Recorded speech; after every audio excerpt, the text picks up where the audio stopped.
አሁን በዚህ ሰዓት አዲስ ሰበር የተባለ መረጃ ተሰምቷል።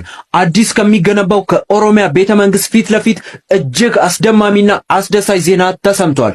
ይህም ቻይኖቹ ብድር ለምን ለመንግስት ብቻ እነሆ በግለሰብ ደረጃ በ20 ዓመት እየኖሩ የሚከፍሉትን አፓርትመንት በ15% ቅድመ ክፍያ ብቻ ይዘውሎት መተዋል። ባለ አንድ መኝታ 90 ካሬ ሜትር 4,700,000 ብር፣ ባለ ሁለት መኝታ 104 ካሬ ሜትር አፓርትመንት 5,400,000 ብር፣ ባለ 3 መኝታ 134 ካሬ ሜትር አፓርትመንት 6,600,000 ብር ብቻ።